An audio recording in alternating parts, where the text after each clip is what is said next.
So morning from the meadow. It's a Saturday. Everyone's at home and everyone's busy. There's the dulcet sounds of ripsaws going in the distance. We'll go and have a look at what Ches and Adele are up to. And Nina's in. She's got a couple of students in, I think, in her workshop. Let's go have a look.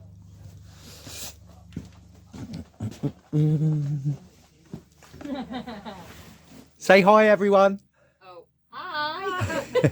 How's everyone doing? All good? Good. Wicked. So it's a busy Saturday, so I'll take you down the bottom and see what happens down there. So as you can see, it's busy down at the other end. This is down where Adele and Ches and Finn are busy working on the shack, I guess. What are you up to today, Ches? So we were going to paint up the floorboards, but they're still a bit wet, so we moved them down here to get them nice and dry, so we can get the chunks dry out. Just a few bits of extra bracing that was just out when I built it. So yeah, just fettling until we can get the floorboards in. We're aiming to get the floorboards in by the half term. Awesome. So, yeah. That's cracking on, mate. Busy. Yeah, Those wicked. guys are sorting bamboo. Oh, okay, I'll go and see what they're up to in a minute. It's busy today. Cheers, Ches. No worries. Ta-da. Alright guys, what are you guys up to today then? We are stripping the bamboo to come out of there, Yeah, and then what we're doing is we'll be cutting these into stakes yeah, so that you can brace all the straw bales together. yeah, I gotcha. So then it holds them back. Yeah. So they go through the straw bales like stakes just to pin the walls together? You push them into the framework at the bottom. Yeah, Straw bale goes on top. yeah, And then the next section will go. yeah, I got. So you're pinning the wall together basically wall all the way. together, Yeah. yeah. Wicked. So we're doing all of this at the moment. So all of this will get shredded to go onto the compost bin, Yeah, and then move on to the usual piece, bamboo poles. yeah. Amazing.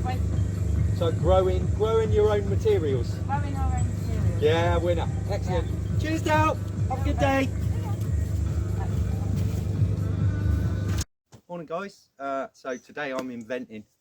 In the 6 years I've been here, I've been completely unsuccessful growing carrots. It's kind of a yardstick I'm measuring things against. So I'm going to up my game and make it impossible for the slugs and snails to get to the carrots, because that's what always happens. I put them in the ground, they all get going, and then overnight they're devastated. I'm kind of hoping that this cold weather snap that we've had has killed off a lot of them and killed a lot of the eggs off, so we might have less next year. But I'm determined to grow them this year, so I'm determined to get them all the way through and get some carrots.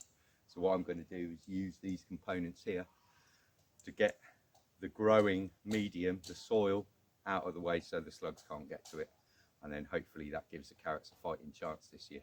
I'm going to have to mix up some soil, so I'm using topsoil and I'm mixing it with sand to make it really easy for the carrots to grow down through it.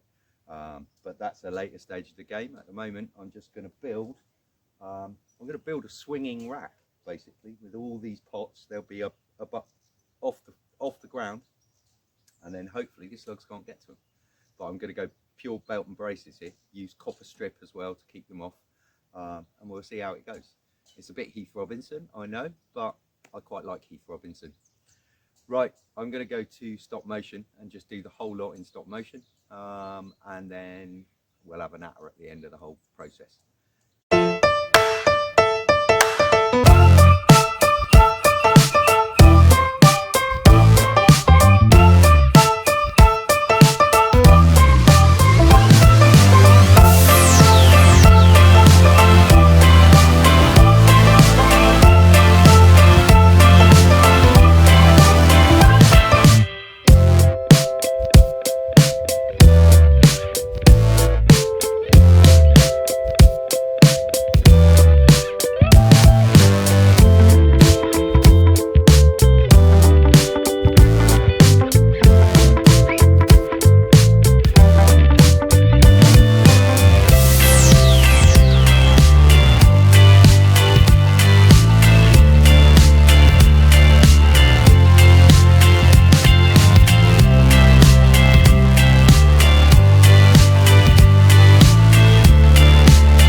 Well, hey guys, best laid plans of mice and men and all that. The phone ran out of internal storage halfway through that stop motion. But as you can see, what I've done is get some massive pot plants, which we picked up when we went to go and get a greenhouse, a free greenhouse the other day. Unfortunately, the greenhouse was no good, but we did clear the thing out, the old greenhouse out of all the big pots. And they're now suspended on rope. The next mission is to get the wheelbarrow. I'm going to go and empty all the tools up, get the wheelbarrow, go get some topsoil and mix it with sand, and then I'm going to fill all these pots up with soil, which should be ready to go for the carrots. And the idea is basically to keep them out of the path of slugs and snails, and we'll see. Hopefully this should do it, because there's no way, once I've put the copper strips on the bottom of the 3 upright posts, they won't want to go over the copper. And then I'm also going to put copper on the rope that goes down to the pots, because they won't want to go on that either. So theoretically, I should be able to keep the slugs and snails away. So my only other enemy really is carrot fly, which hopefully I can get away with. I think it's marigolds I plant for that. And they don't like the smell, so they stay away from that. I'll look into that. I'm not 100% sure it's marigolds. I know it's an orange flower of some sort. Should keep the carrot fly away. And then hopefully, for the first time in 6 years, touch wood there, I might actually be able to grow carrots. We'll see. Carrots are great because obviously they're storable. So, you know, you put them in a clamp with your potatoes and your other root vegetables, and you've gone for quite a long time during the year, really. They go into a sand clamp. So we'll see how we get on. I'm going to go and mix some soil up. It's like making a potion. But I'm going to mix some soil up, and then I'll get back to you once I've filled all these pots up with soil, and we'll see where we're at then. Cheers, guys.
Okay, so guys, we got all the sand and soil mixture in, and as you can see, this is why it's built so heavy duty. That's a hell of a lot of weight it's got to hold up, especially when the soil's wet. So this is one of our secret weapons. It's called copper foil. It's a sticky copper strip. Nina uses it for her stained glass work all the time. And what we're going to do, the slugs don't like it. So all we really have to do is put a little strip on their super highway, which comes down to the pots. So what we're going to do is we're just going to wrap this copper foil around here. We leave a gap over it so that when the foot of the slug or the snail goes between the two, it sort of creates like an electrical coil. It's, you know, we don't feel it, but because their feet are wet and that's what they slide on, it creates contact, you know, a good contact with the copper, and they hate it.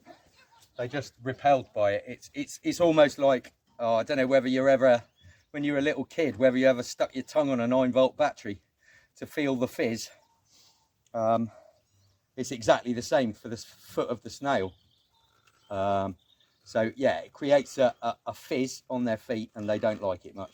So I'm just going to whip round and I'm going to do these copper strips all the way round on every bed of string, and hopefully that's going to be a deterrent for our slugs and snails.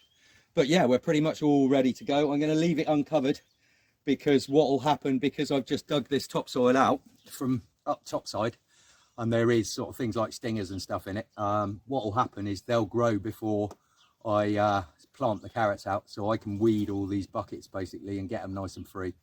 And then we're going to bung the carrot seedlings in them, and then we're going to cover it probably with cling film over the top, just to give them sort of like a warm space when they first get going, and then hopefully they'll be able to grow in peace without the slugs and snails annihilating them. I've never seen this done before, so I'm going to call this baldric planting because it is my cunning plan, and we'll see how we go. Brilliant. We'll see what happens.